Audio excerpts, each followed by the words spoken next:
In the last section, we figured out how to create a new struct and then embed that into an existing one. So we created contact info. We then added a new field name of contact to person, and we said that the contact field would always have a value of contact info. Then when we created a person, we said, okay, here's our contact field, and here's the contact info to use for it. Now, there's still a couple things I want to show you around structs, and the first one is one last little piece of kind of trivia around creating an embedded struct like we just did. So we had said that we had a field name of contact right here, and its type was supposed to be contact info. Now, I want to show you one other way to embed a struct that's just about equivalent, it's just slightly different syntax.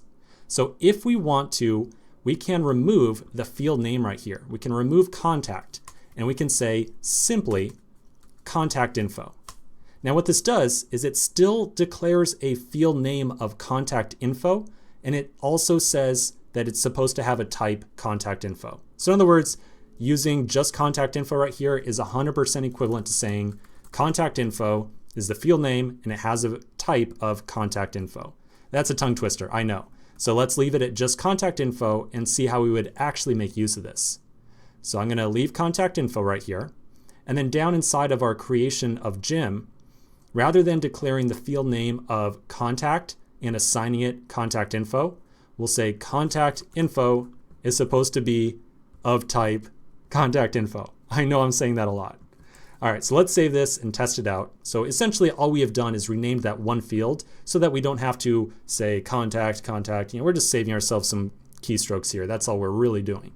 So let's test it out again.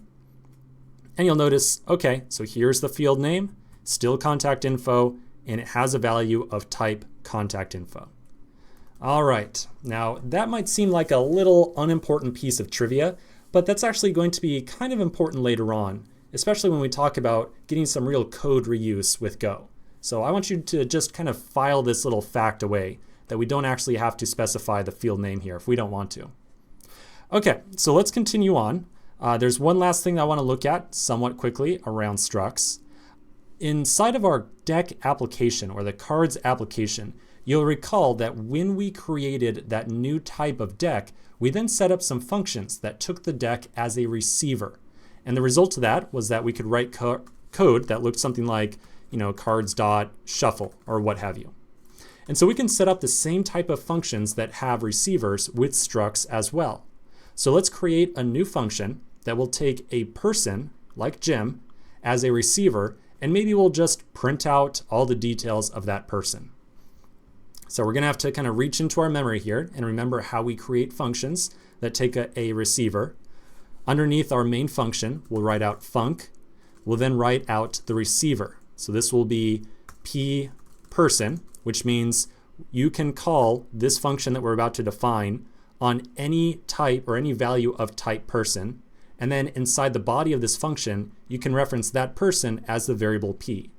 So we'll give this thing the name, how about just print, like so. And so we're going to say basically exactly what we were doing right here with the printf statement.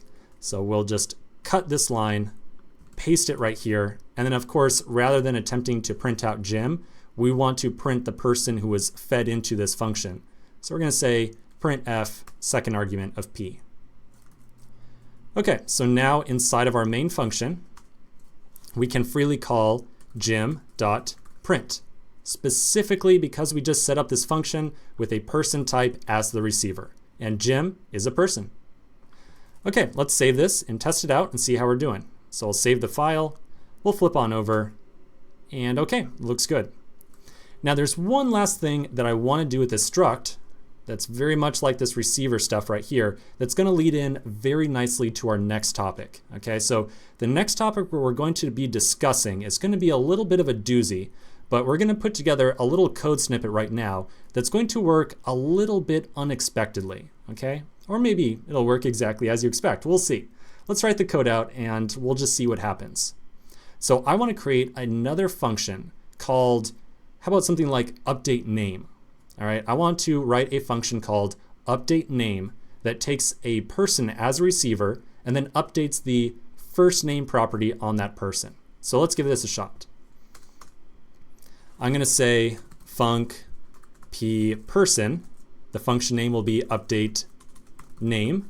And then maybe we'll receive the new first name. So we'll just call it very explicitly new first name, which should be a string. So we'll say p.firstName equals new first name, like so.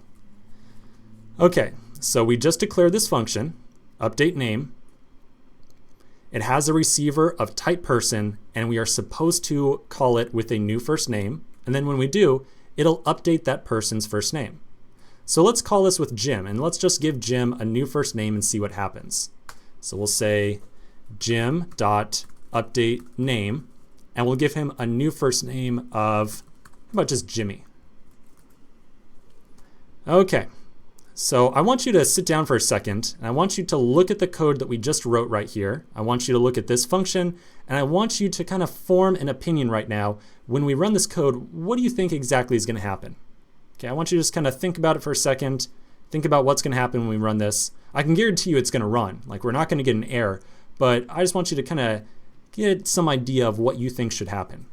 Okay, and then when you've got that idea, we'll flip on over to the terminal and we'll run our program again. So when we run our program, you'll notice that we have a first name here of Jim. Now that might be a little bit interesting to you because on this line right here, we're saying take Jim, pass him into update name, so Jim is going to be p person right here, and give Jim a brand new first name, like update that first name property. And then immediately after that, we print out Jim again. So it kind of seems to me like when we print Jim out right here, we just updated his name to Jimmy. But clearly, as we just saw when we printed it, it looks like that update did not take effect. It did not take hold at all.